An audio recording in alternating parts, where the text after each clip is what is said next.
Live from the campus of Westfield State University, this is 89.5 FM, WSKB, Westfield. Support for the community programming of WSKB is provided by Westfield Bank. For more than 160 years, Westfield Bank has been an important community presence and commercial leader in the Pioneer Valley. With convenient full banking services in Westfield, West Springfield, East Longmeadow, Agawam, Feeding Hills, Springfield, Southwick, as well as Enfield and Granby, Connecticut, visit us on the web at westfieldbank.org.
Good morning, Westfield. It is 6:03. You're listening to WSKB 89.5. Oh, sure. Now the DPW shows up to sand. You know what, Pete? That's what threw me. When we first started, I'm thinking, oh, my gosh, okay, there's this huge truck, and it looks like it's coming right into the studio window. It's huge. I mean, the lights are like this big. Yes, they have come into sand after Pete and I had to, tiptoe our way in Skate here. across the parking lot. Yeah, it's pretty slick out there, and it was kind of slick driving in this morning as well. The roads were clear, but there's this really nice glaze. It's 10 degrees out there right now, folks. Yeah. So it is. It's a chilly day. Noticed I still have my parka / sweatshirt on over the other two layers that I normally wear. I know. Here. Well, I'm wearing. I know. I've got a fuzzy my Springfield College sweatshirt on today, and my heavy socks because after this, Pete, we have brown bag this morning. Oh, fun. I'm surprised you're not in your woolly underwear. Well, I have, we'll all be in our snow pants, and I am super short-staffed this morning, so I've enlisted the help of my lovely daughter, Grace Gorman, who's happy to jump out of bed. Wake up, Grace. Happy to jump out of bed and come and help us at 8:30. And our senior safety officer, Mark Carbonneau. I have Mark helping us out. So, yeah, exactly. And Alex Hibbert, my building maintenance craftsman, is going to be there bright and early to do the rest of the snow blowing right around where we have to do the food distribution. So anyway, folks, that'll be between 9 and 10 this morning. We'll be brown bag. They thankfully, they were able to get the food delivered yesterday morning because they deliver it the day before. So you can start sorting? Yeah, exactly. And so before the snow, because that was our biggest concern, because if they couldn't do that, we would have had to call 200 people and let them know that we had to reschedule. No dice today. But we didn't have to worry about that. We will be all ready for you, albeit a little chilly out there. But How about this season's snowfall, huh? I know. I told everybody. Remember me saying this in the summertime? I know, and we skated by. January was not bad. I'm like, we shall pay for this. I know. And I heard this morning the tease. I didn't see the full weather forecast, but plenty of chances for precipitation in the next 10 days. Thanks. I know. And just to let folks know, Pete, on Monday, because of course Monday we knew the snow was coming yesterday. So Monday Monday morning, what's today, Wednesday? So Monday morning at, 5:30, I was busy texting my food crew saying, we should have planned, we should have had 2 meals, and guess what? My food crew was, no, we did. My food crew was already there saying, one step ahead of you. We're doing it. So we did 2 meals on Monday. So we distributed meals for both Monday and Tuesday. And we decided, because the forecast on Monday was snow on Friday, Thursday into Friday, they've changed that. But because of that, we had already put out notices and we're going to stick with this plan. So tomorrow, we are going to distribute food for both tomorrow and Friday. We may not be getting anything on Friday, but we planned it on Monday, and we're going to stick with that plan. So just so everybody knows, and we will be notifying today's lunch recipients of that plan. But I think we've handed out flyers, told everybody who called us. So now it looks like it's Saturday into Sunday for snow showers. And then Sunday, more steady snow. Tuesday, at least according to Brian Lapis last night at 10 o'clock. Yeah, some snow, and then Monday into Tuesday, all day Tuesday again. And then snow showers on Thursday when I leave. I'm getting out here early. It's going to be a long trek down to Virginia. Oh, yeah. Okay. So yeah, we have to coordinate when you're going where, because I wasn't sure if you were. Yeah, I leave Thursday the 18th, and I come back the following Saturday in time for the Penguin Plunge, which may not happen now. Okay. They're making one last ditch effort, but I believe they don't have a pond right now. Okay. DCR told them no. Yep. I get it. And originally they said yes up until like a week ago, and then the governor relaxed things, and then they said no. Okay. So they're trying one last ditch effort to pull it out for this year, but does not look good. All right. So we'll see what happens. So Pete, you are okay. So will you be here next Wednesday? I can only do this 1 week at a time. Next Wednesday would be what, the 20-something? Next Wednesday? No. Next Wednesday is like the 8th. Is it the 17th? 17th, I shall be here. Okay. Yes. Yes, because today's the 10th. Right. Right. Today's next February Wednesday 10th, I'll so be next here, Wednesday. and then the following Wednesday I will not. Okay, because next Wednesday is our diabetes dialogue. Yes. With Jen Jaffoon, and the topic is heart health. And I mean, mostly how, diabetes and heart health go together. But let's face it, folks, heart health is heart health. So if you're, what's good for you heart health-wise if you're diabetic is good for you heart health-wise even if you're not diabetic. So I think that one will really apply to everyone. So, all right, so we were not here last week. Last week we did a best of show, and I asked Pete to rerun the show from the week before, which was when we had Joe Rouse, Director of Public Health, on our show. Correct. So Joe and I are in close communication at all times, and I asked Joe last night, I texted him and said, so what's new in your world? Are we getting any vaccine in Westfield anytime soon? Because, of course, that's the million-dollar question that we keep getting asked from, lots of seniors that keep calling us. And we had, what you do is, just so you know, folks, you have to apply to the state. Every city and town is applying to the state. I did as a first responder. For their 100 doses. No, but I mean the cities and towns have to apply to get their. But even individually, you have to register on a state website. There's no local websites. It's all coordinated through the state. Yeah, correct. How well we know. So those of us who are trying to help people to do that. I have to say, and here's the bottom line. So we applied again last week, and we were told no right now. For now, there's just not enough vaccine to go around, folks. I mean, I don't know how else. Wants it. Yeah, everybody wants it. Don't know how else to say it. It's not like they're targeting Westfield. Lots of places have applied and been turned down. The Westfield Housing Authority has applied because they're eligible technically, but again, there's not enough to go around. So right now, the answer was no, because we don't have enough right now. There will be more. I have to say that most of the people that are calling us are really not looking for help to register to go to the Eastfield Mall. What they're really looking to do is just say, I think I'll just wait until it comes to Westfield. And if you can be patient, it will come. It will take probably some weeks to do that. But I think that what I saw on the news this morning I think they're using the Eastfield Mall site as a test bed for the entire state because they haven't rolled out big sites statewide yet. Well, they rolled out Gillette, and they rolled out Fenway, and they rolled out UMass. Those are up and operational? Yes. Okay, because they're having a lot of problems at Eastfield Mall. Yes, they are. But I don't know if they're having problems at other sites, too. They probably are. I don't know. That Gillette was actually rolled out before Eastfield Mall. Trust me, I'm on the hotline from the Executive Office of Elder Affairs, so we get these updates. And, of course, yesterday, the update, by the way, from on Gillette and the Eastfield Mall was how splendidly it was all going. Right. And Did you watch the news? Oh, I did. And our phone was ringing off the hook. So yes, we know it was not going splendidly. Part of what got balled up, and of course now we're getting individual reports from some of our seniors and their family members who have gone to the Eastfield Mall. they were doing okay until the snow, and then that's messed everything up because people who were scheduled, They should have just pushed everybody back a day. I know. You know what, Pete? It was so illogical about how they did this. And I thought to myself, like, what were they thinking? Because you knew exactly what happened was going to happen. Because the people that got snowed out, and I had a member of my board who got snowed out and said she was told, okay, come the next day between like 8 and 6 in the morning or, 6 and 8 in the evening. And she said, well, don't you want to know which time? And no, either time, that's fine. Well, you say that to 1,000 people because that's how many people a day they're doing. Sure. And, and then we have the mess that we had yesterday. So I am telling people if you're doing all the things that you've been doing, if you're isolating as much as you can and avoiding crowds and wearing your mask and doing all that good stuff, just hang in there, do it for another month or so, 6 You've held weeks on or this so. long. Exactly.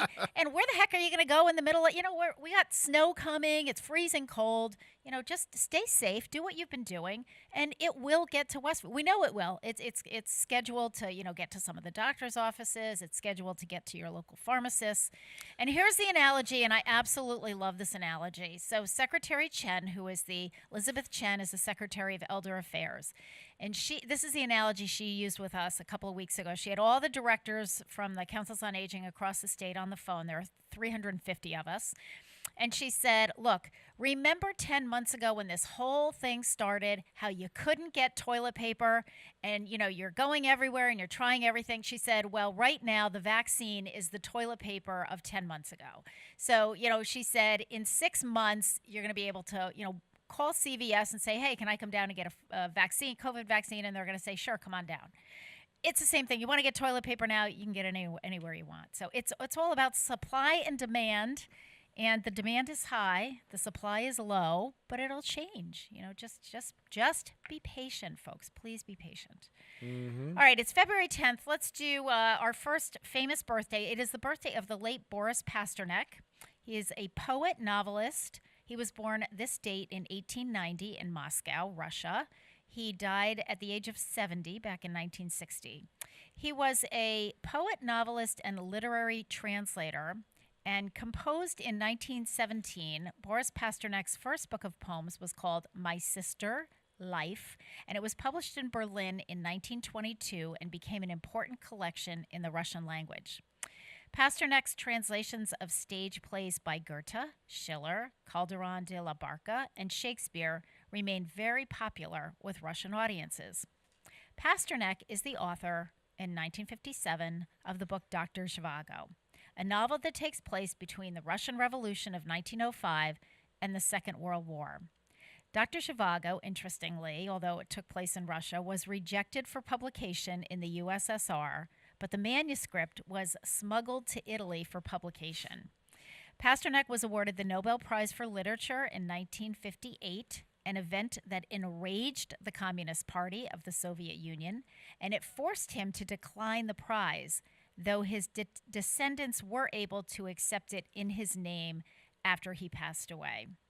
The first screen adaptation of Dr. Zhivago, adapted by Robert Bolt and directed by David Lean, appeared in 1965. The film starred Omar Sharif, Geraldine Chaplin, and Julie Christie. Concentrating on the love triangle aspects of the novel, the film became a worldwide blockbuster. Have you ever seen Dr. Zhivago, Pete? I no. Don't remember. No, if I did, I don't remember. You know what? It's a great film. It's kind of long. Kind of like Titanic. It's a little bit on the longer side, but it truly is a classic. It's really a terrific movie. And when I was writing this down and kind of doing my little background on Boris Pasternak, I thought I gotta watch that again. I have it. I have it at home. I have the DVD. Okay. Yeah, Gotcha. All right. Yeah, really good one. Let's do one more. We'll do one more birthday before we take our first break. It is the birthday of the late Kenny Edwards, singer, songwriter, born on this date in 1946 in Santa Monica, California. He died in 2010 at the age of 64. Kenny Edwards was a founding member of the Stone Ponies, country rock band that launched Linda Ronstadt's career and a valued supporting guitarist and singer for Stevie Nicks, Don Henley, and numerous others.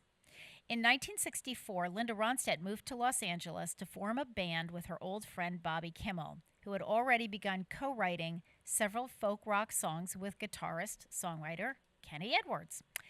As the Stone Ponies, the band released 3 albums in a 15-month period in 1967 and 1968. The band is best known for their hit single, Different Drum, written by Michael Nesmith, who was, that was prior to his joining the Monkees. He played with the Monkees, which reached number 13 on the Billboard Hot 100. The song remains one of Linda Ronstadt's most popular recordings. While the Stone Ponies broke up before the release of their 3rd album, Kenny Edwards recorded and toured with Ronstadt from the mid-1970s to the early 1990s, mainly serving as a bassist. So happy birthday to the late Kenny Edwards, one of the original Stone Ponies. All right, it is 6:17. You're listening to WSKB 89.5 FM radio for the Westfield masses and WCPC cable channel 15. So we are going to listen to the theme from the movie of Dr. Zhivago. This is called Lara's Theme. It's from the movie, and this is in honor of the birthday of Boris Pasternak.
Support for community radio on WSKB provided by Westfield Electroplating. Employing over 140 skilled platers, painters, and technicians, Westfield Electroplating was founded in 1946 and was the first company in the country to achieve National Aerospace and Defense Contractor Program accreditation, proudly maintaining that status for over a decade. Westfield Electroplating provides over 50 quality finishes to meet your corrosion, cosmetic, or performance needs. On the web at www.westfieldplating.com or 413-568-3716. Westfield Electroplating, putting the finishing touches on technology. I'm Mark Auerbach. Join me every Friday at 8 a.m. for ArtsBeat, where you'll meet interesting actors, directors, designers, and musicians here in Western New England. Community Radio. 89.5 WSKB. Live from Studio 120 at Westfield Technical Academy, this is WCPC Channel 15 and 89.5 FM, WSKB Westfield. Good Good morning, Westfields. It is 6:21. You're listening to WSKB 89.5 FM radio for the Westfield masses and WCPC cable channel 15. My name is Tina Gorman. I'm your Wake Up Wednesday host, and I'm in the studio this morning with the chairman of the board, producer Pete Coles. Good morning again, Pete. Good morning. So, Pete, did we have any? Did you have any meeting? Were there meetings last night that you were? Oh yeah. Oh, okay. What did we have? Conservation. Okay. Which originally there was supposed to be another meeting before it, and that got canceled. Okay. And they didn't start till 7:30, and they got done around 10. Okay. And they pushed one off. Yeah.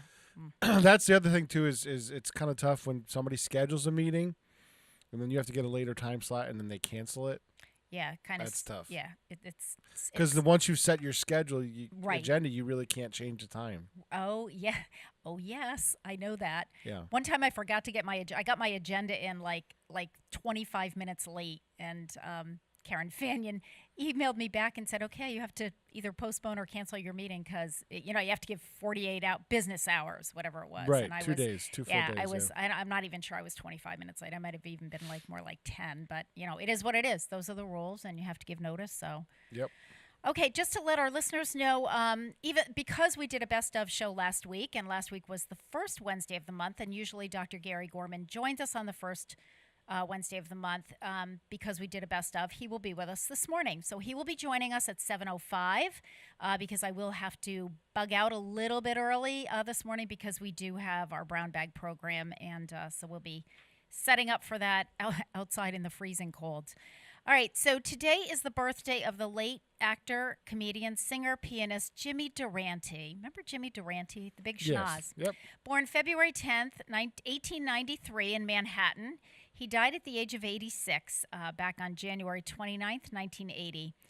James Francis Durante was an actor, comedian, singer, and pianist. His distinctive gravelly speech, Lower East Side accent, comic language butchery, jazz-influenced songs, and prominent nose helped make him one of America's most familiar and popular personalities of the 1920s through the 1970s. He often referred to his nose as the schnozola. That is the Italianization of the American Yiddish slang word schnoz, which means big nose, and the word became his nickname. Durante dropped out of school in the 7th grade to become a full-time ragtime pianist. He worked the city's piano bar circuit and earned the nickname Ragtime Jimmy before he joined one of the first recognizable jazz bands in New York City. His routine of breaking into a song to deliver a joke with band or orchestra chord punctuation after each line became a Durante trademark.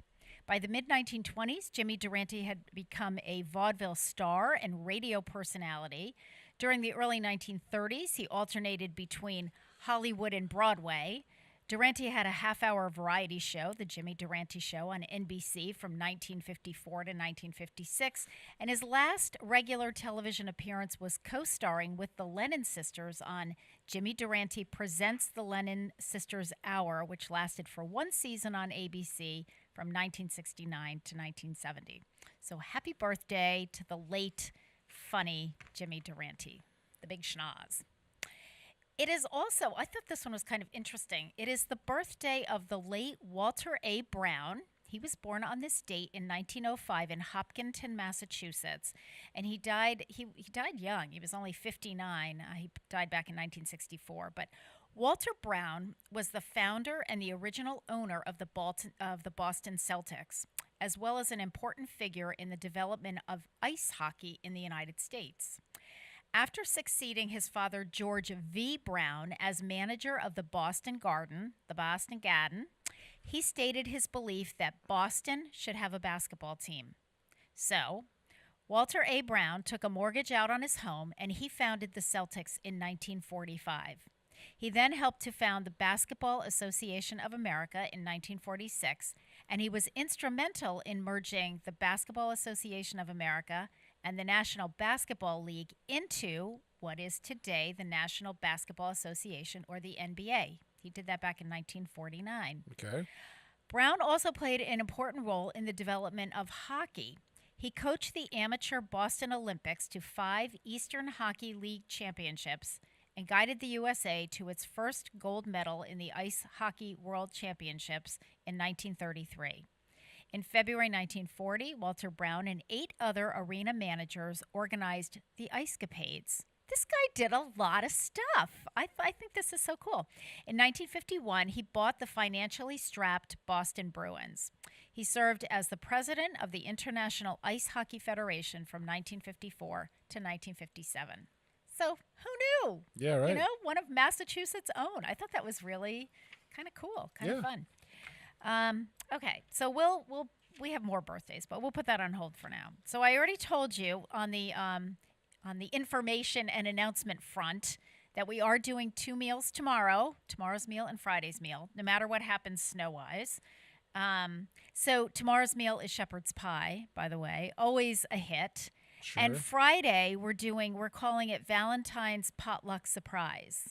So you'll get what you get, but I can guarantee that, among other things, you're going to get some Valentine's chocolate on Friday in with your lunch. Yeah, we might have to celebrate Valentine's Day on Friday because of snow on Saturday. Exactly. Ugh, Yeah, we got good snow Lord. coming in this weekend. It's a little crazy. So speaking of Valentine's Day, Pete, thank you for getting. I watched the beginning of the YouTube version of Noah Liss's performance last night. I was just checking out to see what we had on YouTube. So for this month, for the month of February, we've been trying to do a performance a month. On Channel 15, and Pete runs it for us on Wednesday afternoons and Friday evenings. Sometimes I sneak it in other places. Yeah, and in other places where there's a little downtime. So this month, last month we had Richie Mitnick and Brad Shepard, and this month we have Noah Liss. And he's doing a performance that we're calling The Love That Surrounds Us, because we just really felt that, you know, with everything happening over the last 10 months with the pandemic, this was really more about just romantic Valentine's Day love, and really just all about love of family and friends and community and people helping people. So Noah did just an awesome concert. So those concerts can be seen on Channel 15 on Saturdays at 6 o'clock at night, and on Wednesdays at 2:40 in the afternoon after the last of the fitness programs that we do. So I watched. I decided what I'm going to do is, because I didn't have a lot of time, I just wanted to make sure that was up there. So I watched like the first 10 minutes, and then today I'll watch like another 10 minutes, and then I'll just keep going until I get through because it's hard for me to find, you know, like an Have hour it to on the sit and watch the background. whole thing. Yeah, I could do that, but I kind of like watching him perform as well. But you're right, I could. I just put it on in the background. Okay, one other announcement before we take our next break. We are not accepting tax appointments at this time. We're still getting calls, but we just want to let people know. So right now, all of our tax appointments for the AARP tax program are full, and we have a little bit of a bigger waiting list than I would like, than I'm really comfortable with. But we have everything set up. We're going to be starting the tax program in 2 weeks, or a week and a half. Not next week, but the week after. Everything is set up in the at the Senior Center for the tax aid volunteers.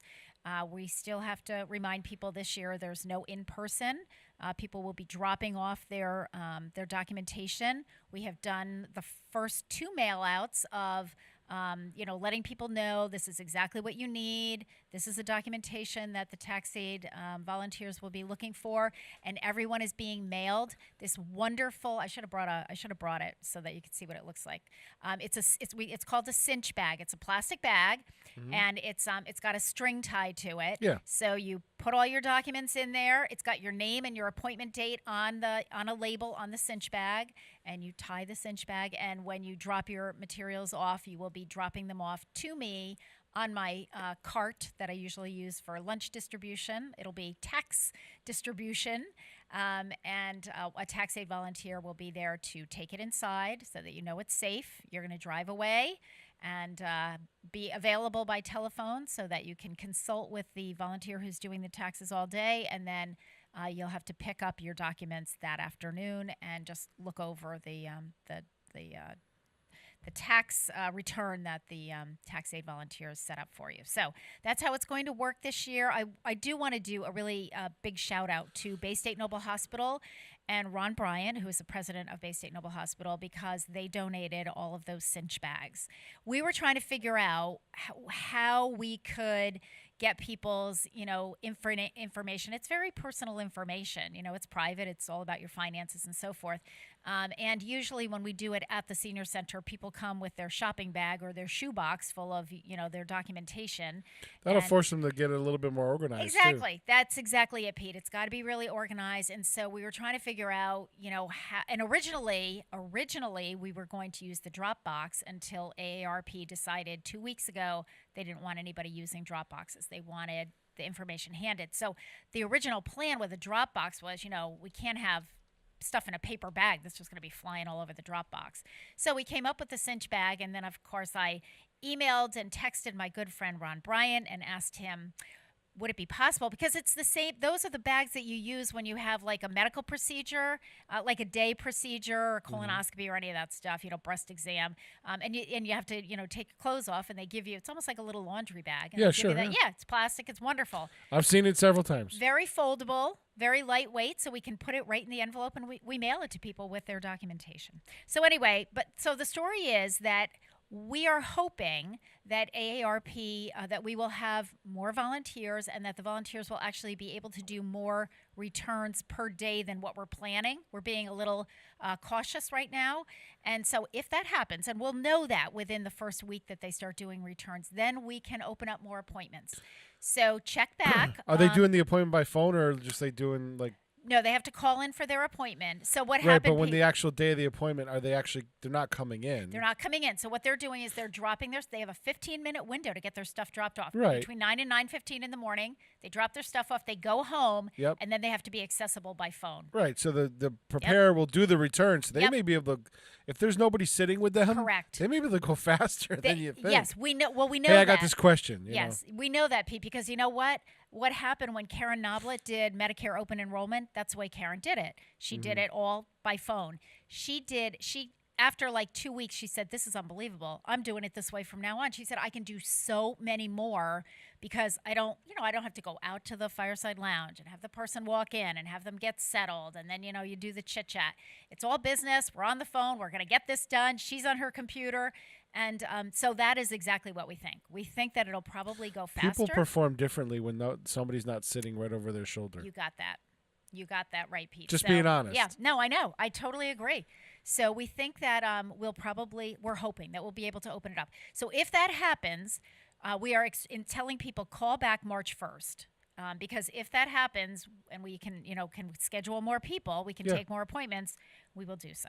Okay, it is 6:33. You're listening to WSKB 89.5 FM radio for the Westfield masses and WCPC cable channel 15. We're going to listen to the Stone Ponies doing Different Drum in honor of the birthday of Kenny Edwards. WSKB is provided by Bay State Dental. Comprehensive dentistry at 14 convenient locations in Springfield, Chicopee, Longmeadow, West Springfield, Belchertown, East Longmeadow, Ludlow, Northampton, Greenfield, and Wilbraham, as well as 29 Broad Street in Westfield. Bay State Dental makes it a priority to help you achieve and maintain the healthy smile you deserve. On the web at baystatedental.com. Listen to me, Michael Buster McMahon, Mondays 8 to 10 a.m. to learn the stories behind your favorite songs. Or don't. I'm not the boss of you. Community Radio 89.5 WSKB.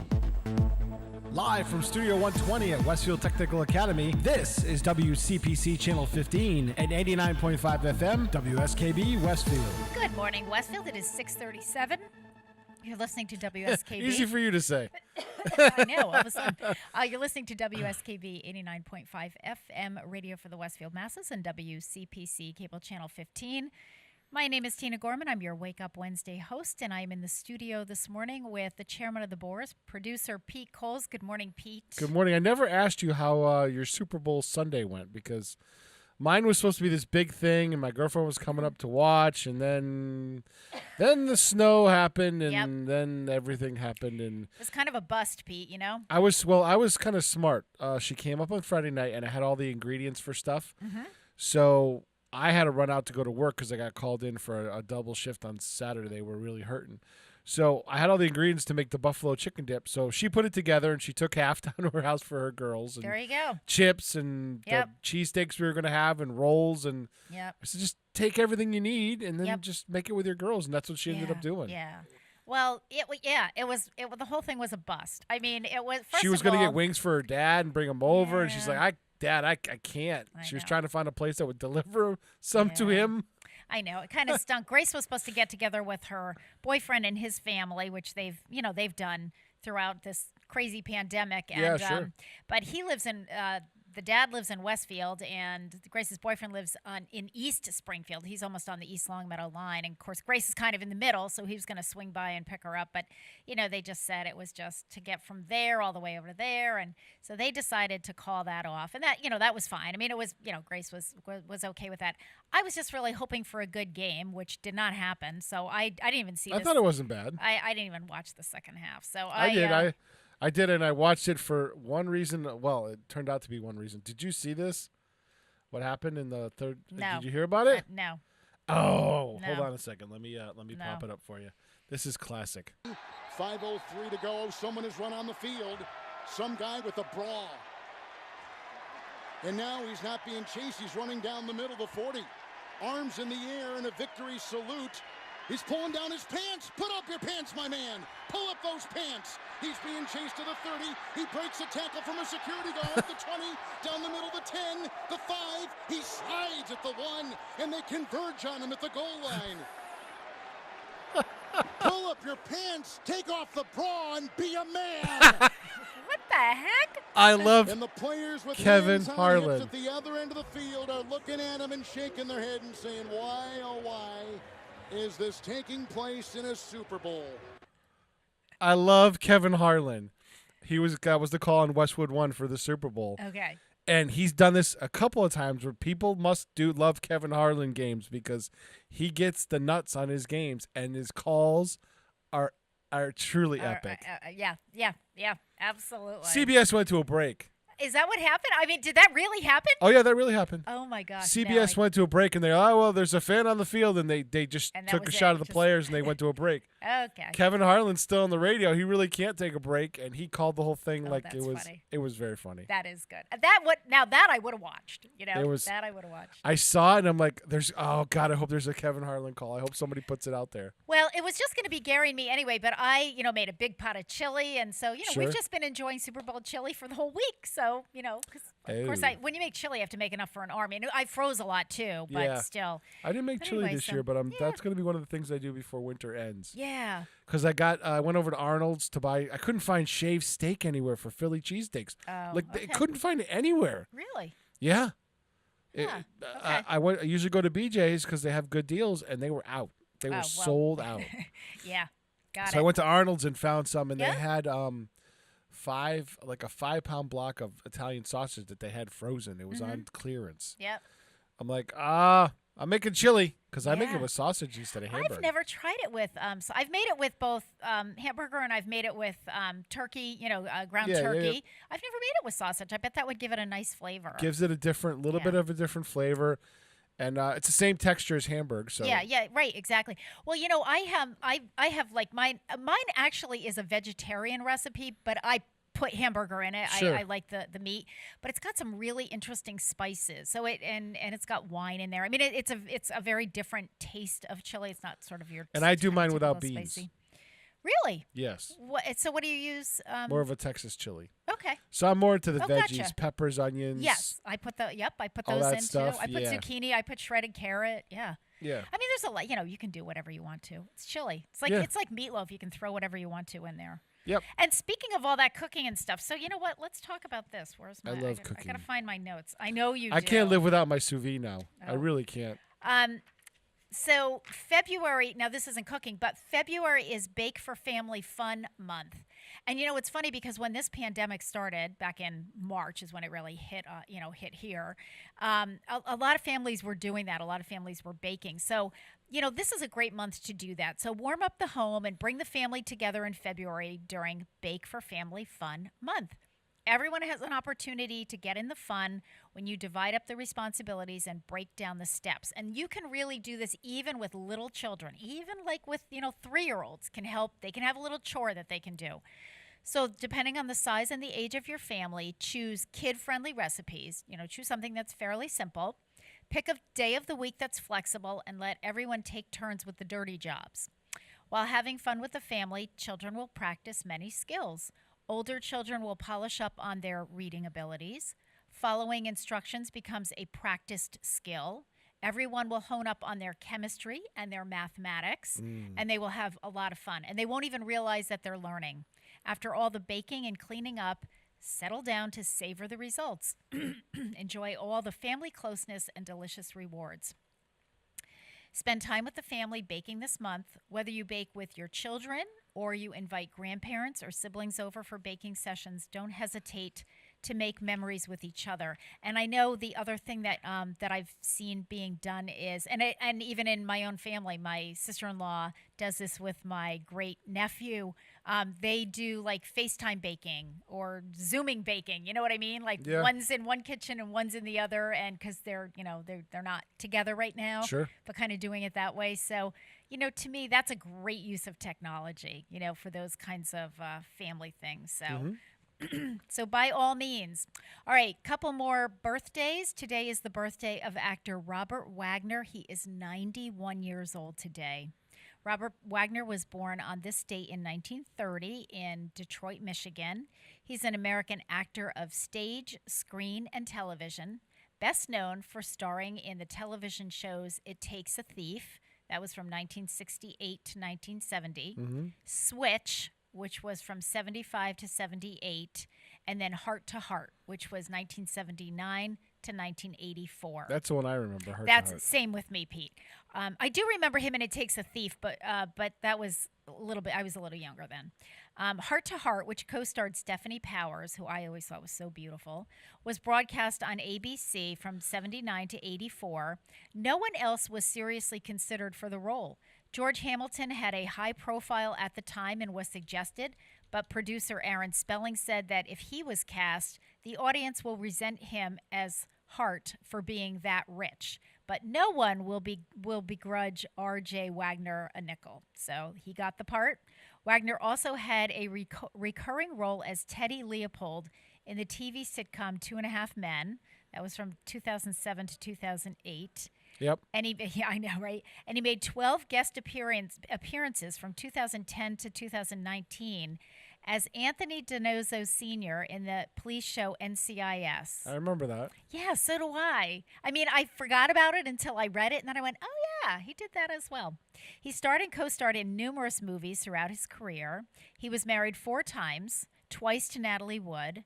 Wagner was a person of interest by the Los Angeles County Sheriff's Department in Natalie Wood's drowning in 1981, but he denied any involvement, and they could never really prove anything on that case, so it kind of remains an open, I guess a cold case. Yeah, unsolved mystery. Yeah, it is an unsolved mystery, so...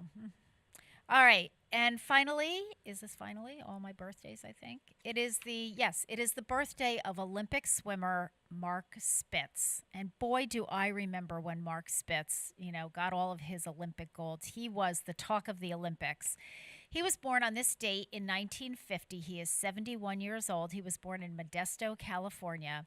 Mark Spitz is an American former competitive swimmer and 9-time Olympic champion. He was the most successful athlete at the 1972 Summer Olympics in Munich, winning 7 gold medals, every single one of them in world record time.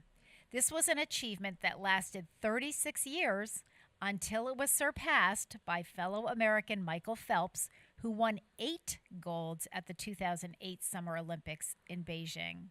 Between 1968 and 1972, Mark Spitz won 9 Olympic golds, a silver, and a bronze, in addition to 5 Pan American golds, 31 Amateur Athletic Union titles, and 8 NCAA titles. During those years, Mark Spitz set 35 world records, 2 of which were in trials, so they were unofficial. They didn't even count. Swimming World Magazine named him World Swimmer of the Year in 1969, 1971, and 1972. He was the 3rd athlete to win 9 Olympic gold medals. So happy 71st birthday to Olympic swimmer Mark Spitz. Very cool. All right, it is 6:48. You're listening to WSKB 89.5 FM radio for the Westfield Masses and WCPC Cable Channel 15. As Pete mentioned before, we have Valentine's Day coming up this weekend, so the rest of our songs are all about, sort of spreading that love and just sharing the love. So we're going to start with Jackie DeShannon singing What the World Needs Now is Love.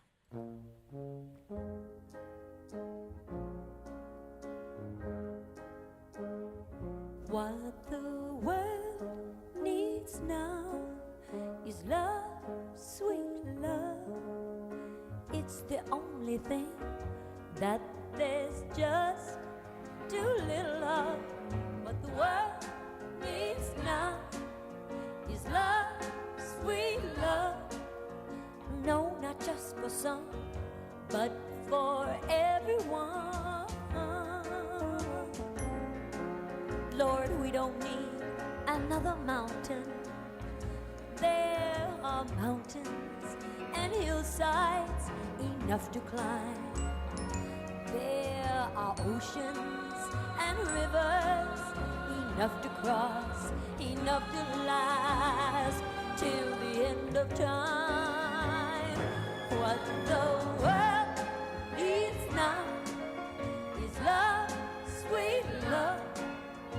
It's the only thing that there's just too little of. What the world needs now is love, sweet love.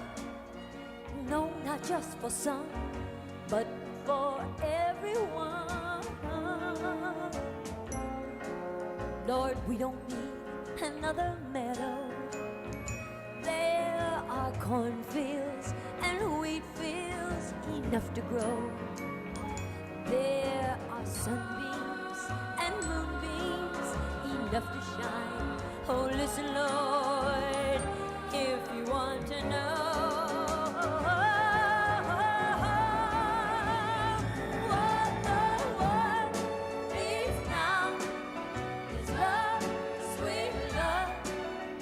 It's the only thing that there's just too little of. What the world needs now is love, sweet love. No, not just for some, oh, but just for everyone.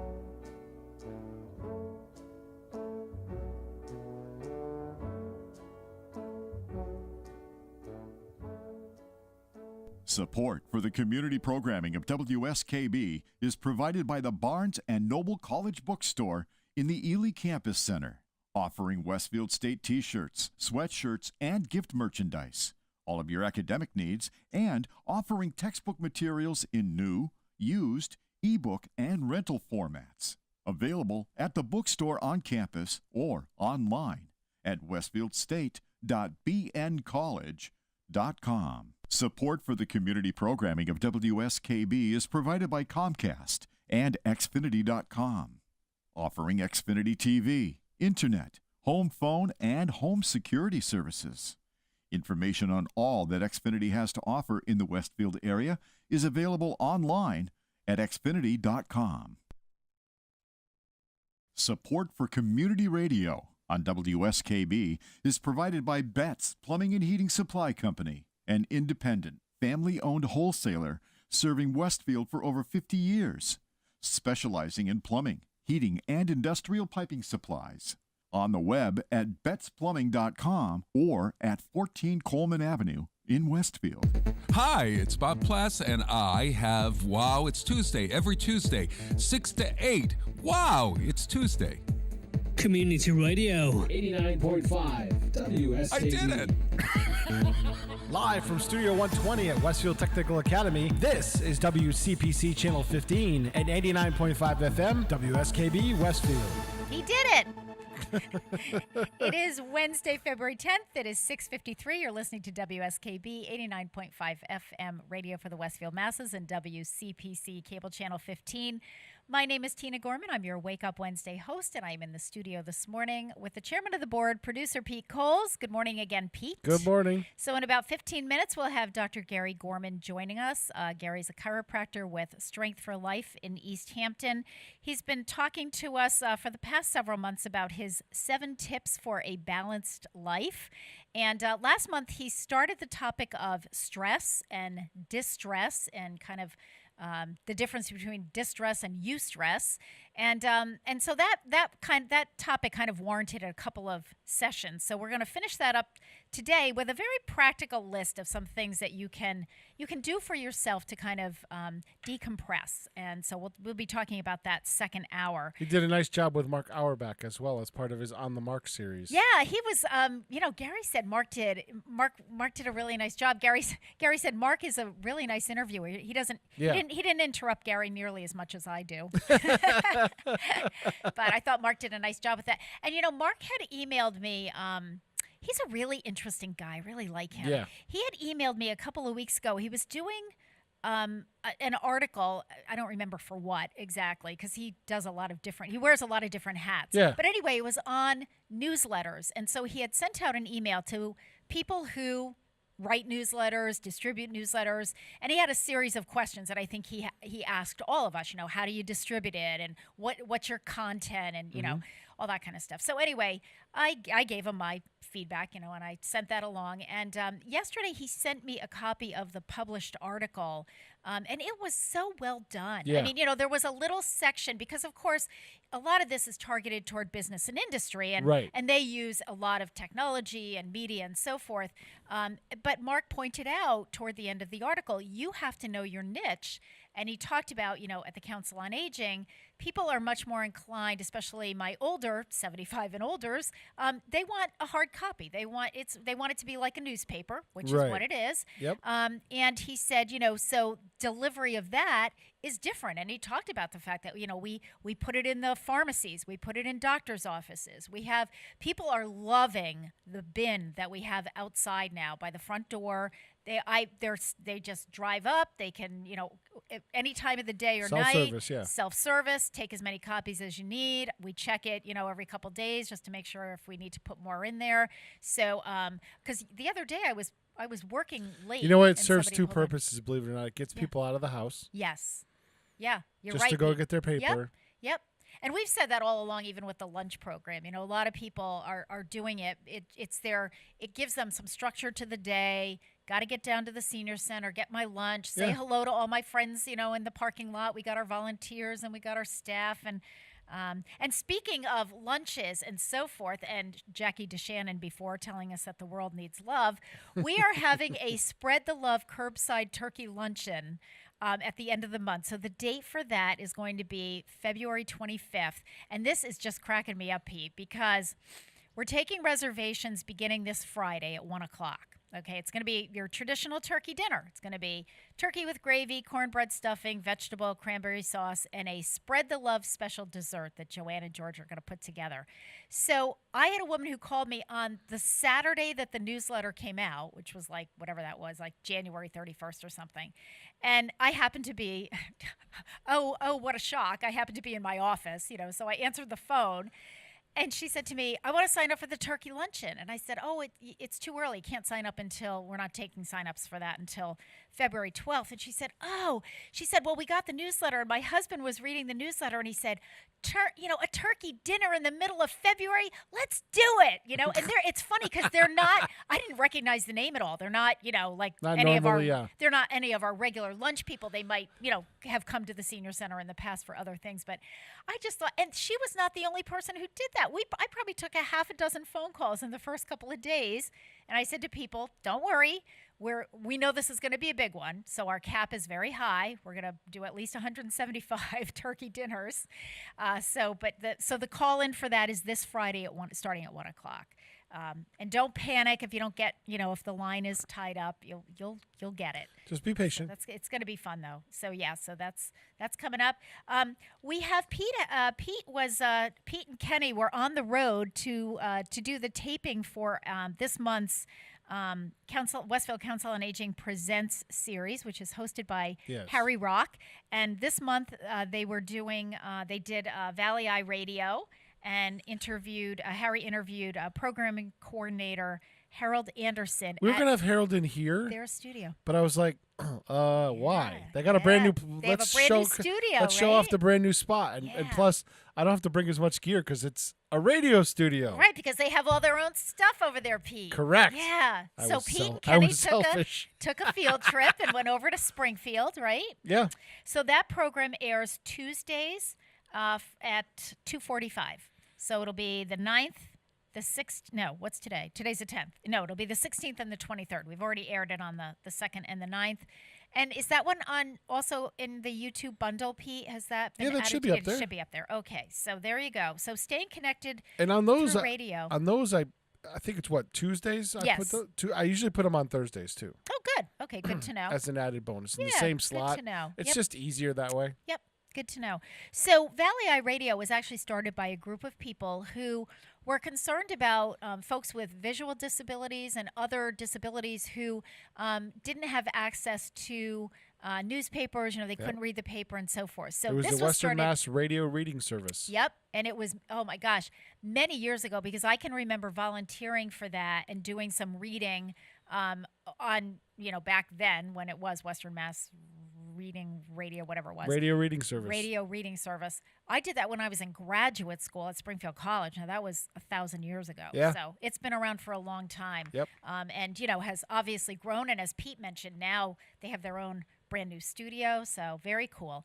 The other new thing that we have on Channel 15 this month is Becca Perrone, our Zumba Gold instructor, came into the studio here, and with Pete, they taped a new Zumba Gold class, so that's up and running. And she's a pro. She just comes in here, starts her music, and an hour later she's we're awesome. done. Yeah, she is so awesome. Literally. Yeah, she's awesome. So that's 10:30 a.m.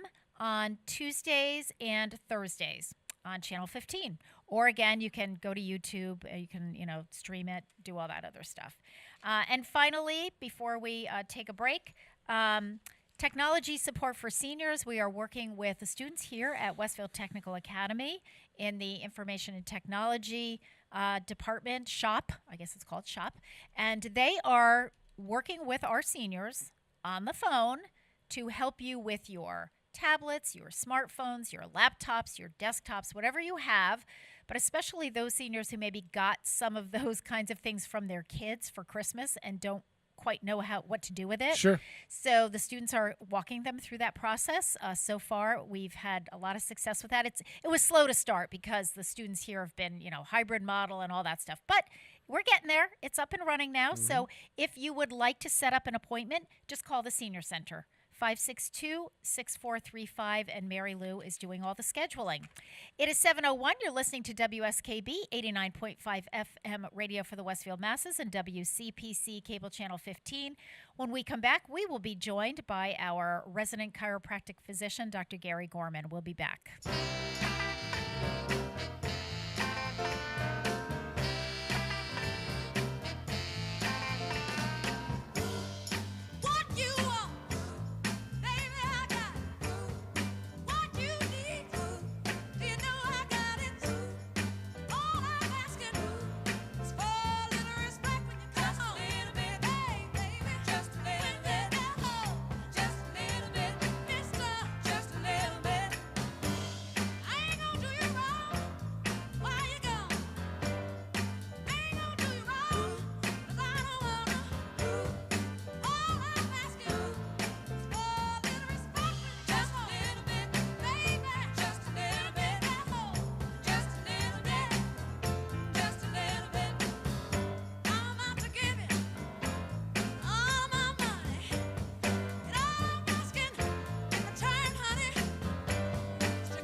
Underwriting support for the community programming of WSKB is provided by the Greater Westfield Chamber of Commerce, the voice of business for the Greater Westfield communities. Informing, educating, advocating, the Chamber provides opportunities for members to make meaningful connections on local, regional, and state levels. For more information on the Chamber's many events, workshops, and programs, as well as the benefits of membership, visit westfieldbiz.org.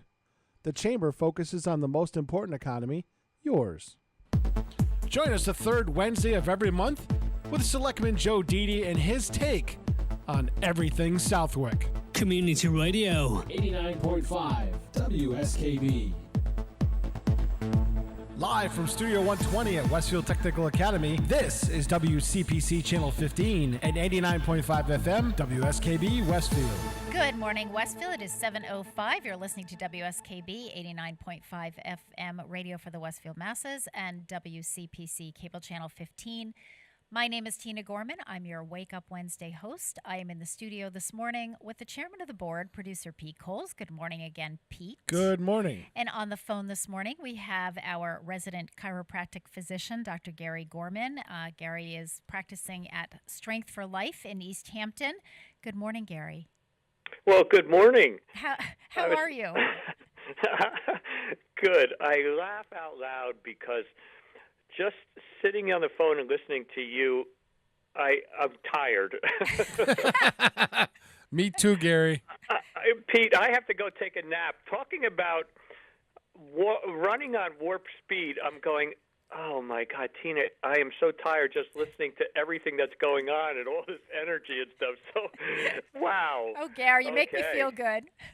I needed crow. that after having a bunch of seniors yesterday tell us that Westfield doesn't do anything for its seniors because we can't get a vaccine here. So, thank you. Thank you for that pep talk. So, how are you this morning? By the way, Gary, just so you know before you go out, it is freezing cold, out there. Yeah. I just checked my phone, ironically, as I was sitting here, and what do it's you 9 have? degrees on my phone. Yeah, it was 10 when I came. And just would you please make sure, because Grace is going to help with brown bag this morning, so if you happen to see her before you leave, tell her definitely wear her snow pants and also like heavy gloves, and, It's cold, and a yeah. hat, just whatever she wore for skiing last week, tell her to wear that.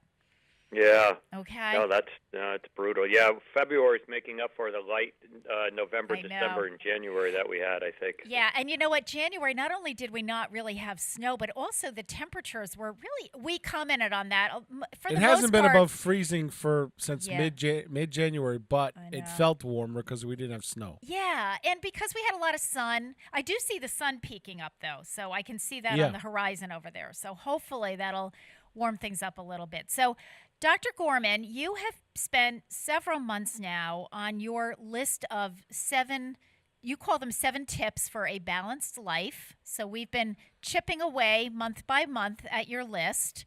And I gotta get out my cheat sheet here. So we are actually on number 4. So you talked about proper exercise, healthy diet and proper hydration and proper rest.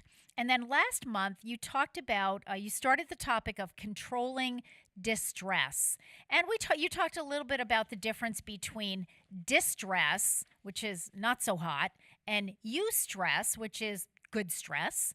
And now what I'd like to do is spend, we kind of decided last month that this topic it's a big topic and it required more than one,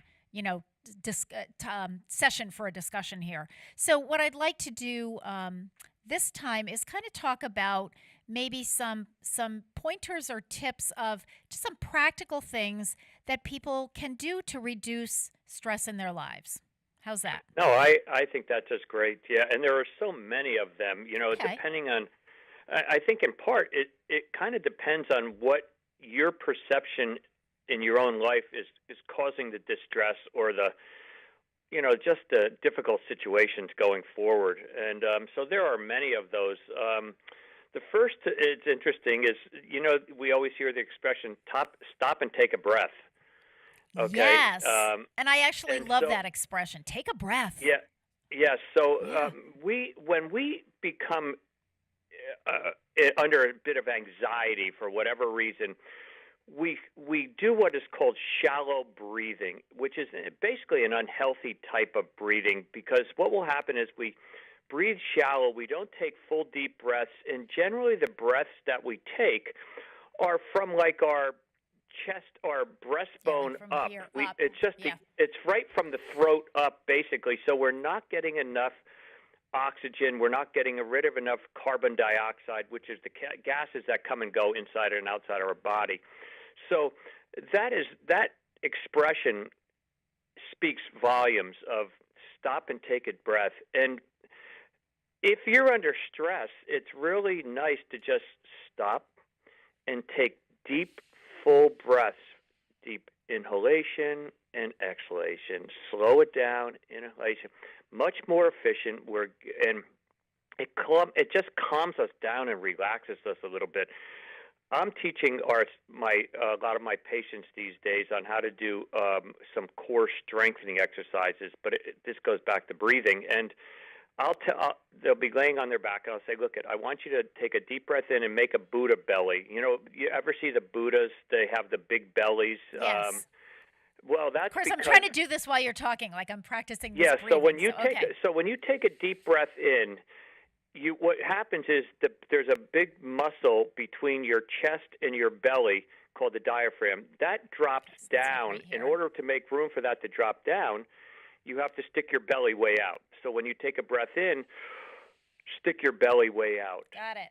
And then when you relax, you just let the belly come back in. It's important for that breathing. Yes, exactly. Yeah. Okay. Yeah. Exactly. Like a balloon, if you think of a balloon. Yes, exactly. So we could practice these deep breaths in, let your belly out. Think of our culture and society today. What do we want? We want this slim, trim figure. We want our abs as rock hard, the six-pack abs. Well, with that said, everybody holds their belly in. They don't breathe properly, and they're breathing through the very upper portion of their chest, and they're just not efficient about it. So I think that's important. Just if you're under stress, you're a little anxious, you're slow down. Take a few deep breaths. You know, the other thing, Garrett, that I really like about that breathing, take a breath, stop and take a breath, is you can do it anywhere. Yes. You can do it anywhere. You can do it at your desk.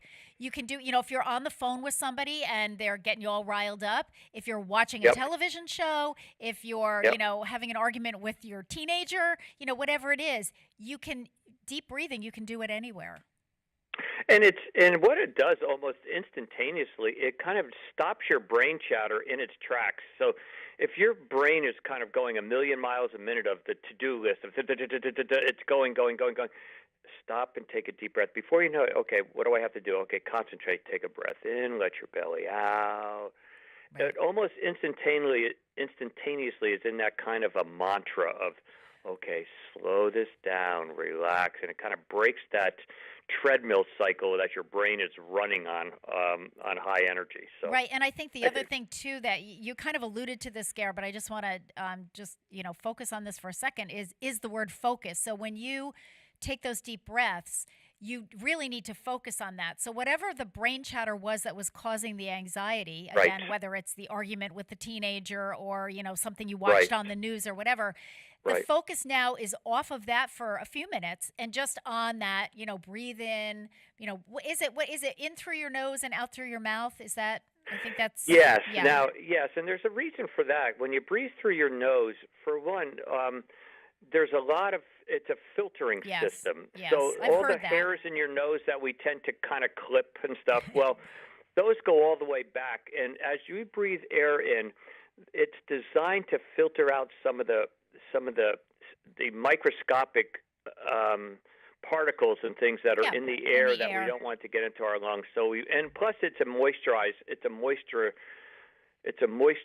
system. So in essence, when you breathe in, you moisturize and warm the air before it gets into your lungs. That's why it's difficult for us runners running in the really cold weather outside, because our nose gets stuffed up. We end up breathing through our mouth, which doesn't quite fulfill the filtering and moisturizing capacity that our nose does. So breathe in through your nose, and out through your mouth. Yes. So Okay. inhalation, exhalation, slow it down. It's really a great one. As you said, Tina, it's really nice because you could do that just about anywhere, sitting in your car, waiting for a traffic light. Somebody just yelled at you. Somebody cut you off on the road. Okay, slow down. Take a breath. a couple deep breaths. And right. Okay. Right. What else? Let's do one more before we take a break. What's your second one? The next one is what I shared this with you. I did this all the time. I mean, every night when I come home is listen to music, and I find that is absolutely. When I go to my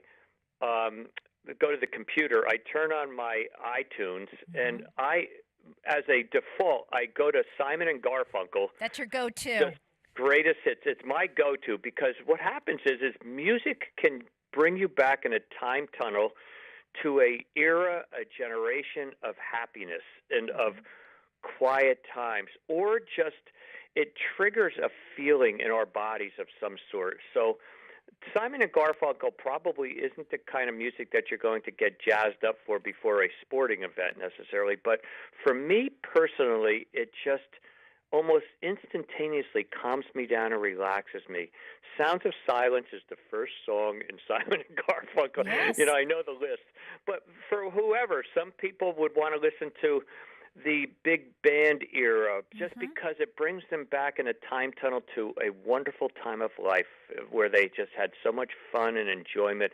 Good times, you know what I mean? So it's different for everybody, I go back to the 70s, the quiet music of the 70s. You know, you could go back to Fleetwood Mac, and you could go back. And when I want to get a little bit more excited and stuff, I listen to Chicago or the Eagles or something, because it's not just quiet music, but it goes back to the time of undergraduate school, which I have fond memories of that time. So music is therapeutic in a lot of ways. For one, you could listen to music to just simply relax and calm down, and that's on the individual taste of what does that for them. And sometimes it just transcends us to a time of life that brings back really nice memories of remembrance of friends that we used to spend a lot of time with, or, oh gosh, I remember listening to our wedding song.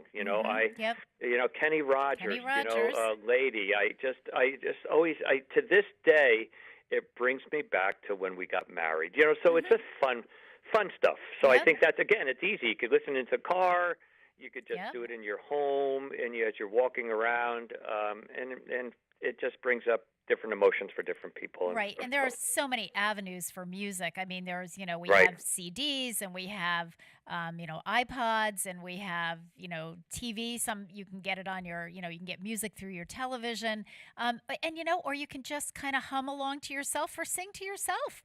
I mean, I can remember when, she'll be so embarrassed if she ever knew I said this on air, but I can remember when Grace was a little kid.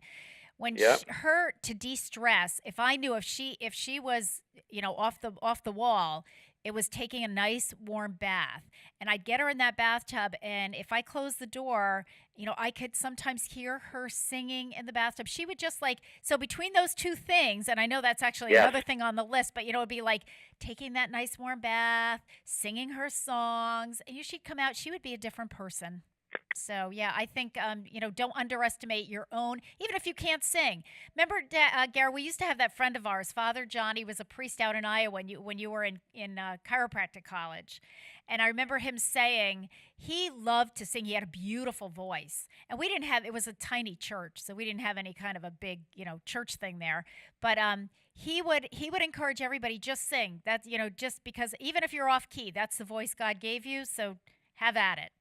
So I do remember that. All right. Listen, it is 7:18, so we're going to take a break. And Gary, you mentioned Fleetwood Mac, so we're doing lots of spreading the love Valentine songs. This one is "You Make Lovin' Fun" by Fleetwood Mac. Oh, good.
Support for the community programming of WSKB is provided by the Dunkin' Donuts shops of Westfield and the Sardinia family. It's nice to know that even as the world changes, Dunkin' Coffee remains the same at 7 convenient locations throughout Westfield. Join us every Thursday morning from 6 until at least 7:30. Check out the Bobby G and Company Show right here on WSKB 89.5 Community Radio. 89.5 WSKB.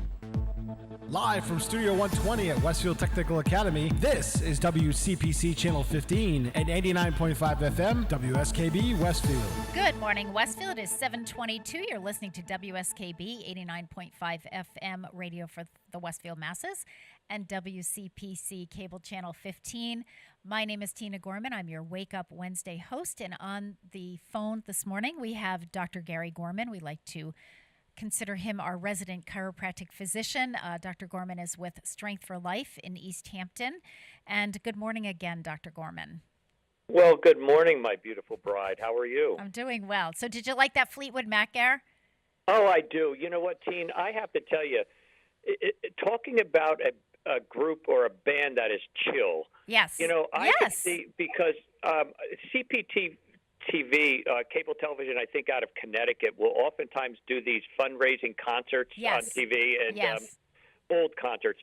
And I could just see Stevie Nicks and Christy McVie up on stage. They're just chill. They're just not running around stage. They're standing up there just doing it. And it reminds me of what's that? What's the concert in New York, Tina? Woodstock. Oh, Woodstock, It reminds me of but several years later, it's kind of like they transcended Woodstock of the 60s into the 70s, and it's just really pretty neat. Well, it kind of dovetailed into what we were talking about with de-stressing and just some simple techniques for just trying to kind of get some calm back in your life. And so that was a great choice. Have we talked a little bit about breathing and deep breathing, stopping to take a breath? We've talked about music. I threw in there that, hot bath, hot shower. Sometimes that's, kind of just something you need, especially after a long, stressful day. What else do you have on your list for us, Dr. G? Well, I think the one I really like is getting into Mother Nature and go outside. I think that is huge. It cost, of course, not this morning at 9 degrees, but by and large, we have so much to offer out here in Western Massachusetts to get out and communicate with Mother Nature and its gifts that it gives us in return. In doing so, I'm going to give the listeners a task to practice, because you want to maximize your experience in nature and not just go through the motions. So, I mean, look at Stanley Park, for example. I mean, can you think of a better place to go to commute with nature than go to Stanley Park? Mm-hmm. There's so much going on. But I read a book a while back.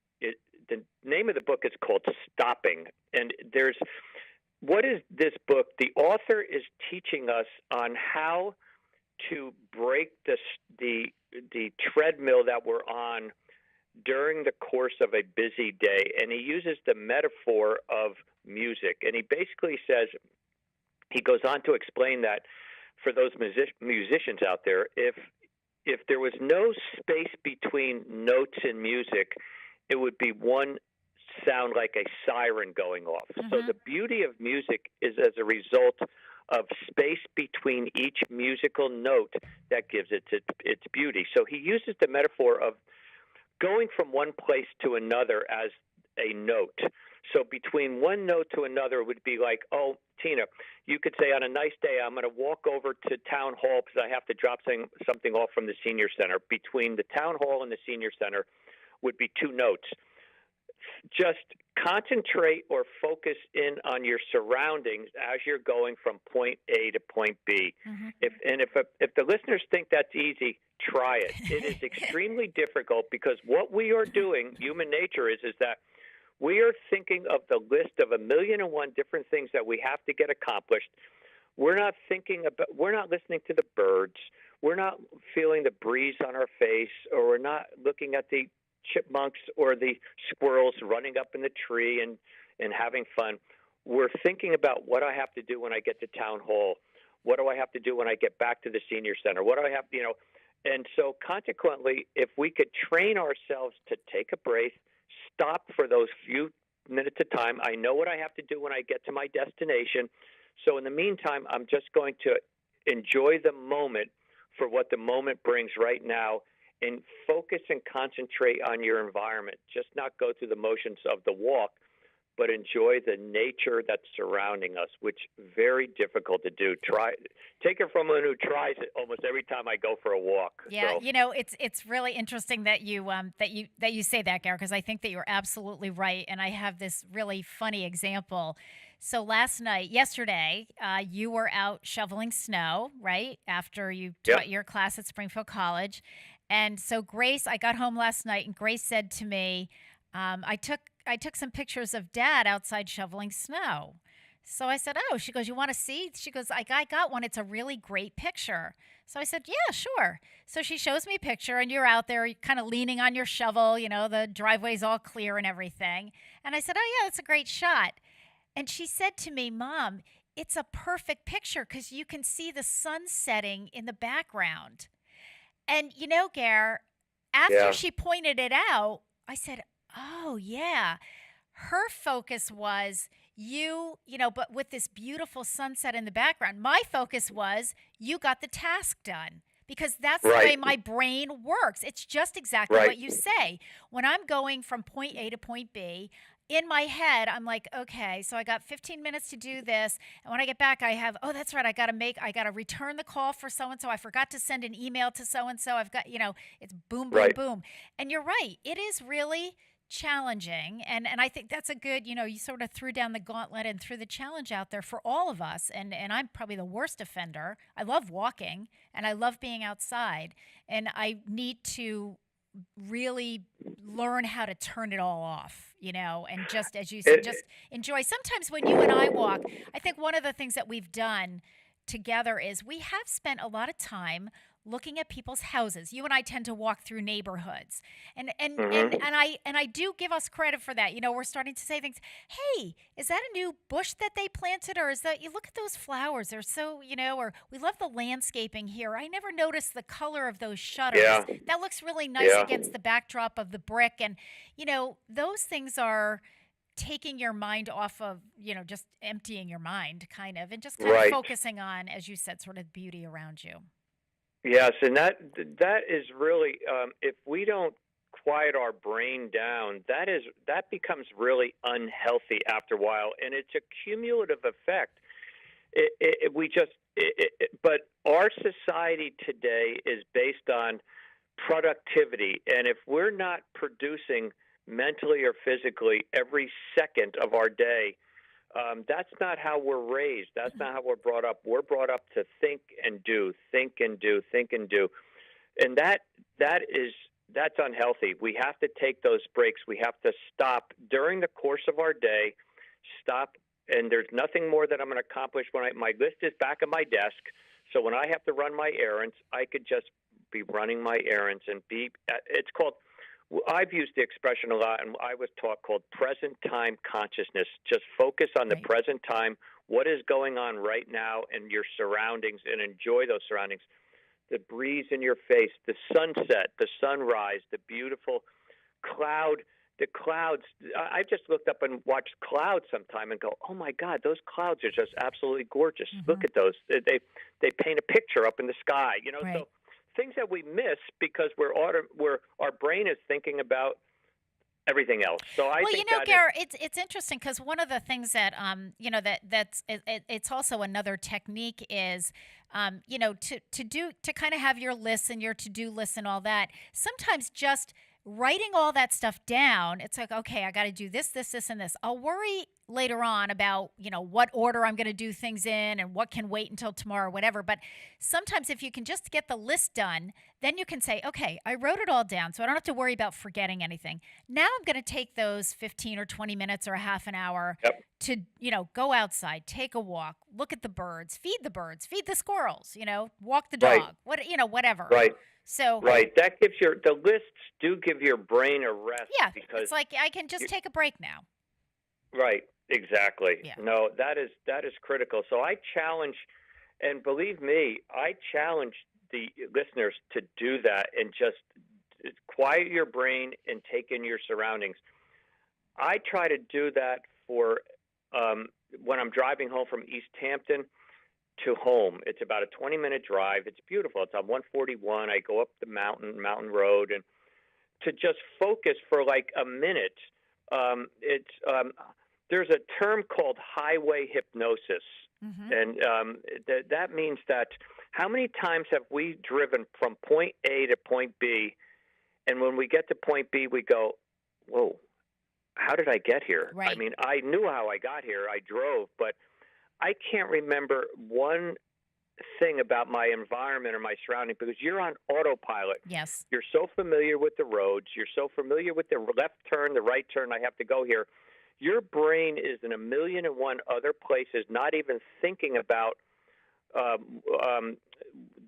the trees or the people crossing the street. You realize that, okay, they're going to wait for me. I'm going to go, et cetera. So the point being is that just start off slow. If you could break that cycle for 5 or 10 seconds and start building up to say, okay, I'm going to drive and I want to go 1 minute without thinking about anything else but looking and keeping an eye on my surroundings and focus in on my surroundings, the car in front of me, the nice house that I passed down on the left, climbing the hill and seeing all the trees that are on the road or the snow plowed up or whatever.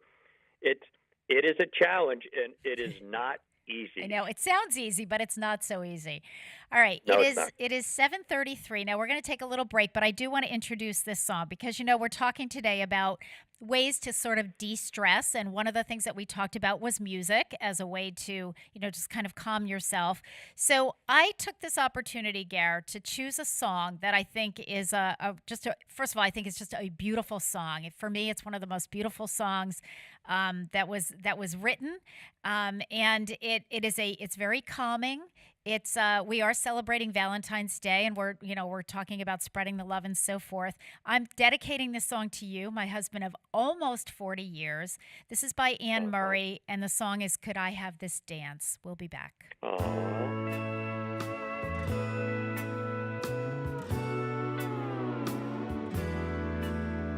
I'll always remember the song they were playing the first time we danced, and I knew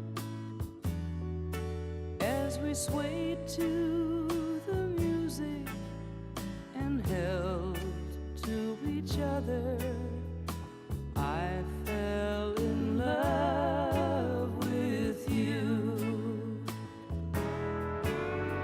Could I have this dance for the rest of my life?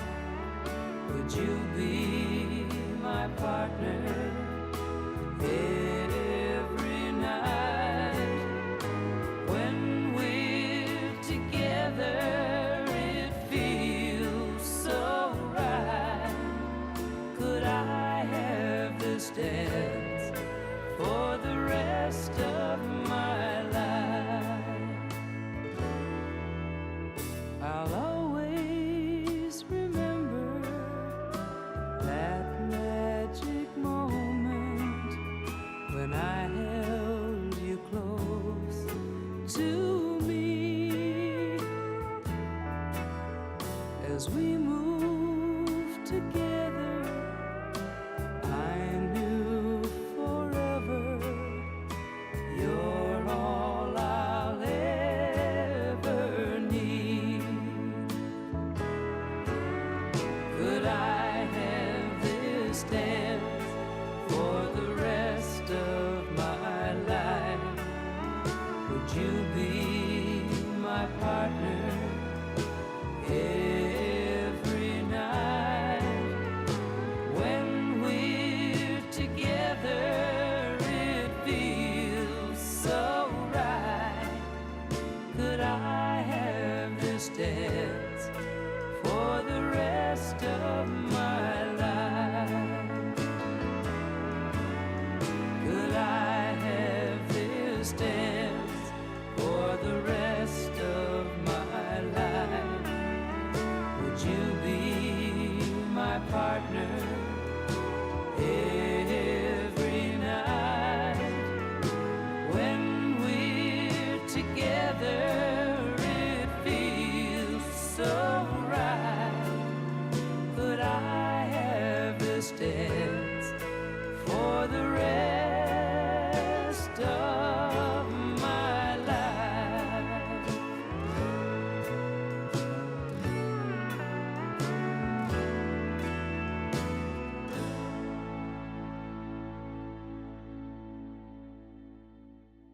Support for community radio on WSKB provided by Westfield Electroplating. Employing over 140 skilled platers, painters, and technicians, Westfield Electroplating was founded in 1946 and was the first company in the country to achieve National Aerospace and Defense Contractor Program accreditation, proudly maintaining that status for over a decade. Westfield Electroplating provides over 50 quality finishes to meet your corrosion, cosmetic, or performance needs.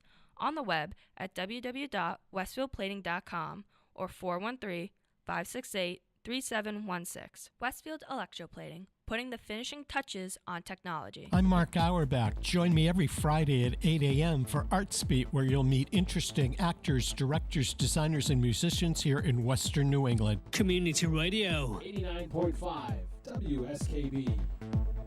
Live from Studio 120 at Westfield Technical Academy, this is WCPC Channel 15 and 89.5 FM, WSKB Westfield. Good morning, Westfield. It is 7:38. You're listening to WSKB 89.5 FM radio for the Westfield masses and WCPC Cable Channel 15.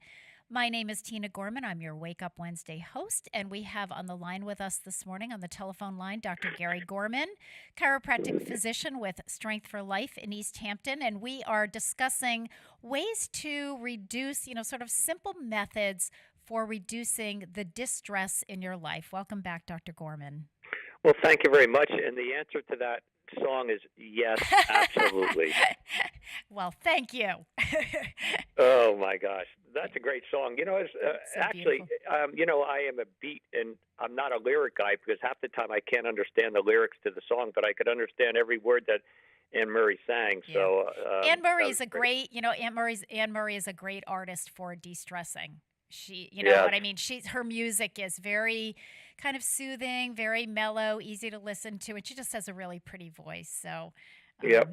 yeah. So anyway, all right. So, we've talked a little bit, Gary, about deep breaths. We've talked about, communing with nature and music. And, another thing that's kind of on that a list of simple methods for sort of taking a little break from your brain chatter is drink some calming herbal tea. And the reason that I like this one is because herbal tea now is, I go to the grocery store. You can go to anywhere, Stop and Shop, Big Y. You go to the tea aisle. I could stand there for 15 minutes just looking at all of these different boxes and flavors of herbal tea thinking, oh, that one looks really good. That one. For a while, I was getting like a different box of herbal tea every time I went to the supermarket just because I wanted to try them all, And sometimes you can even get them like in a sampler pack. Some of them, have 5 or 6 different ones in one box. But, I think there was, if you remember, Gary, many years ago, we used to listen to some audio tapes by Wayne Dyer, who was a psychologist, and he talked about a Japanese tradition, and I don't remember the name of it, where it's you drink tea. But and he was talking about focus and, just kind of what you were saying before, focusing either on nature or whatever. And this was the whole idea of having tea was just to enjoy the tea.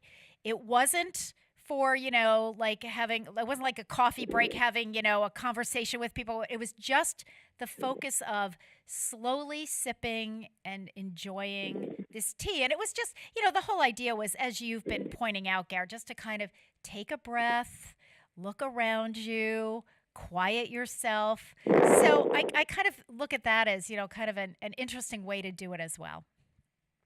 Oh, I think that's great. I drink coffee in the morning, just a couple cups, but I like herbal tea. It's something that I don't think about during the course of my day. What I'm thinking about more so is the quantity of water that I'm drinking during my day. But you're right. It is, tea time at 4:00 in England, Yes. It's just, it's that break in the action just to sit and relax and just be present, just be there. You're not thinking, you're doing. You're just doing nothing by just being there and enjoying the experience. And there's something to be said for that. I think some of it too, Gare, is just it's psychological. I find sometimes at work because, and maybe this would be helpful for other people too who work at the frenetic pace that I tend to keep. I will sometimes find in my office, it's like, you know what, I'm going to make myself some tea, and it's almost an automatic response for me to calm down. You know, Right. do you understand what I'm saying? I mean, it's kind of weird, but Yeah. in my head, or sometimes we'll be out, distributing lunch, especially now when it's so cold outside. And I'll say to Mary Lou and Karen, you know what, when we go back in, I just want to go have some hot, just make myself a cup of hot tea. I've got like I feel like I've got every flavor of tea in the world. And, one of my new favorites is there's a brand called the Tea Guys, and it's local. And I'm actually sipping some this morning. They're maple tea. Pete came in the studio before, and he goes, "It smells like maple in here. It smells like maple syrup." I said, "Yeah, it's my tea." But they have another one that's an herbal tea, and it's no caffeine or anything, but it's chocolate, vanilla, and coconut. And to me, it's just like this. It's almost like a dessert thing. And periodically in the afternoon, when I'm in my, sitting at my desk, the phone is ringing off the hook. I'm answering 500,000 emails. I'm thinking about the newsletter that I have to write, the events I have to schedule. And it's like, you know what? I'm just going to have some of that chocolate, vanilla, almond herbal tea and just take 10 minutes, just for me. So I think, that's just one example, but I think people need to know psychologically what works for them to just get them to calm down, to take a step back and calm down, right? Yep. No, that's your cue. That's what triggers you, Yes. Sometimes people will turn on a favorite TV show, a Big Bang Theory or a Cheers or a Seinfeld or something, because it's their cue that, okay, this is the time for me to do nothing. My brain is stopping. All I'm going to do is enjoy the experience, and that's important. Exactly. Prayer, whatever our cue is, it's to do it. Yeah. Prayer, Gare, meditation, prayer. Prayer. And I remember going to Benson, Herbert Benson. Herb Benson, yeah. Herb Benson, yeah. right? And he's a very well-known researcher out of Harvard, I want to say. Cardiologist. Is that, was that his? Yep. And anyway, but he talked about, for Catholics, saying the rosary as a way of, sort of just calming down. Because, again, you don't, you're saying sort of the same prayers over and over, don't really have to think about it, and can just get into that sort of that mantra. So for some people, that works really well. No, I agree, and that's why some people go to church. Church absolutely. is a little bit different now because of COVID. Yeah. But I mean, that's what church or services or going to mass on TV it does for people, because again, it is bringing them to their happy place, a place where they feel comfortable, that they and however church reaches out to them is something individual for everybody, and I think that also is a great way to do it. Again, it just breaks the cycle, it breaks the chatter, it focuses you on some totally different approach and way of living for a second. It kind of stops that treadmill from running and kind of slows you down. I think too, Gare, do you think I know one of the other things that we've talked about in the past is, doing something that's creative, whether it's cooking or artwork or sewing or going out gardening outside, because those are all things that you can really get lost in. Do you think? Mm-hmm. Oh, I agree. The theme of all these that we're talking about is breaking the cycle of our day-to-day, the quote-unquote rat race, because sometimes it is a rat race, but sometimes it's just a busy rat race. But sometimes it's an excellent day, but it's just too busy. There's a lot of ways to do it, but when you do these things, you need to focus. You need to know what you're doing. If you're not focusing on weeding, you're going to miss weeds. If you're not focusing on cutting your grass, you're going to miss big spots in the lawn. If you're not, you're outside, but you're right. You're doing something totally different that requires more attention than just going through the motions. And that's I think the common theme of all these different tools that we're giving to people that works for them, is just interrupting that brain thought process and doing something that requires a totally different kind of thought, that is refreshing in some respects to what we're doing on a daily basis, that routine. And Yeah, I no, think I that think that it's so funny because I think of different people in my life. Some people.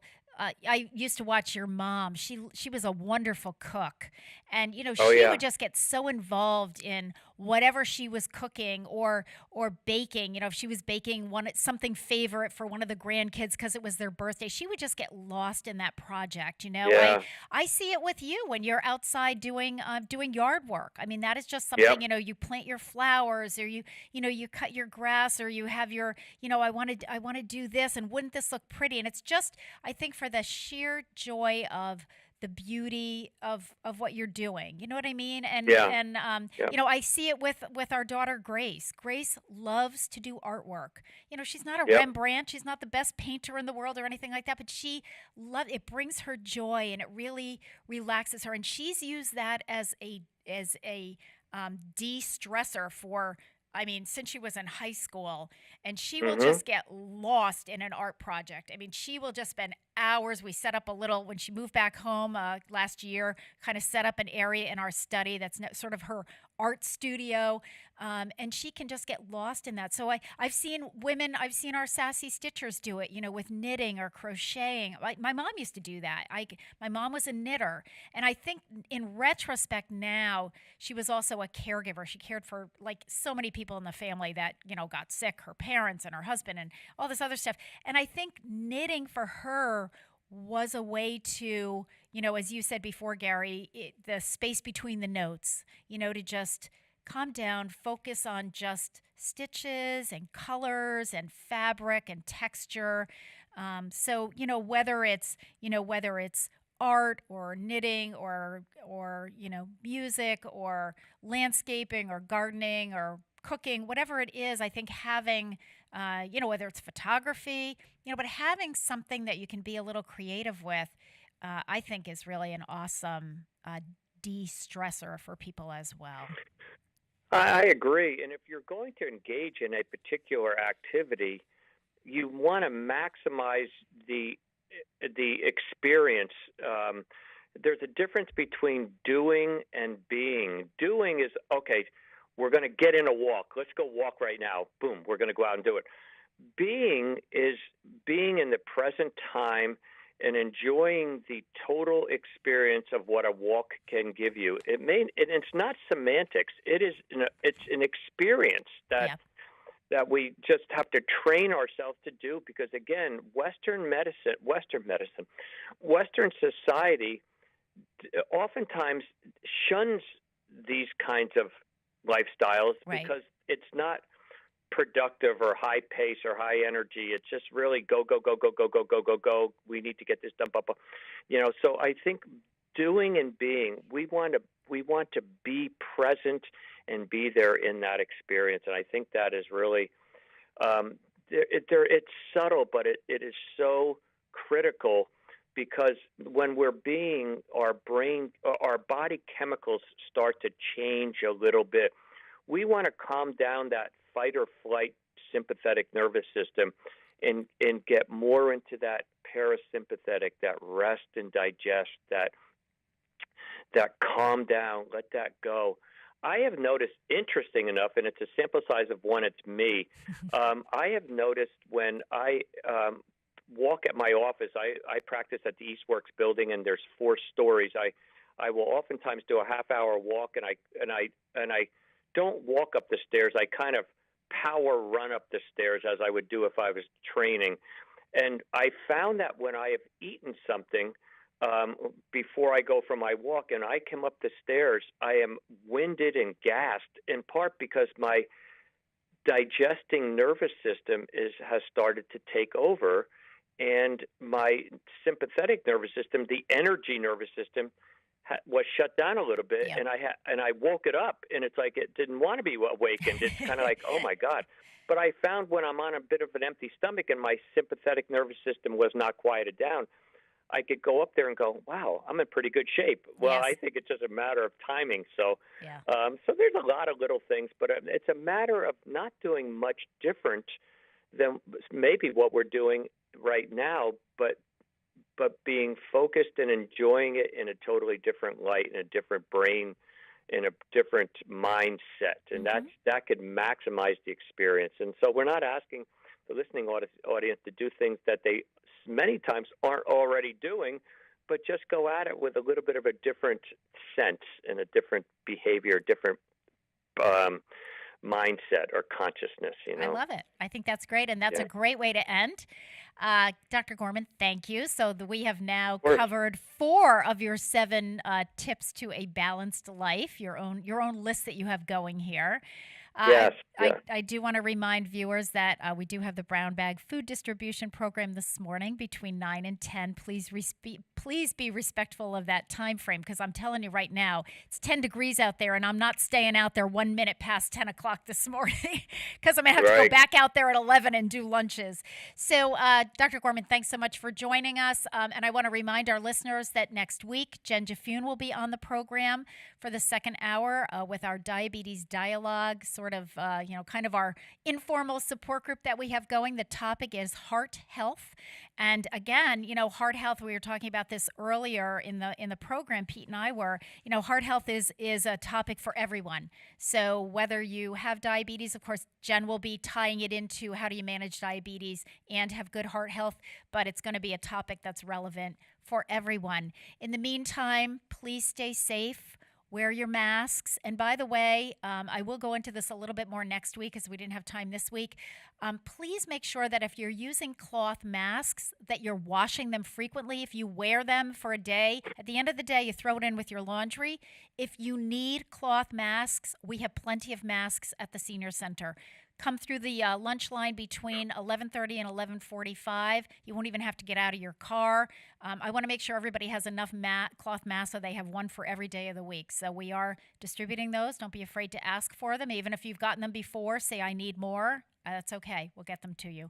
Okay? Stay safe. Stay physically distant, but socially connected. We will be back next week. Oh, my love, my darling, I've hungered for your touch a long, lonely time.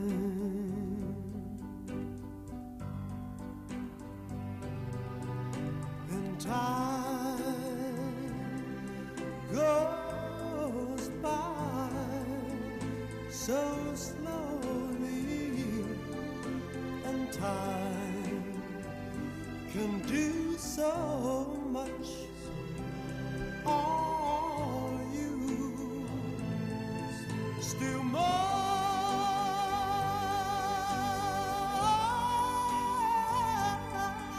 I need your love. I need your love. God, speed your love to me.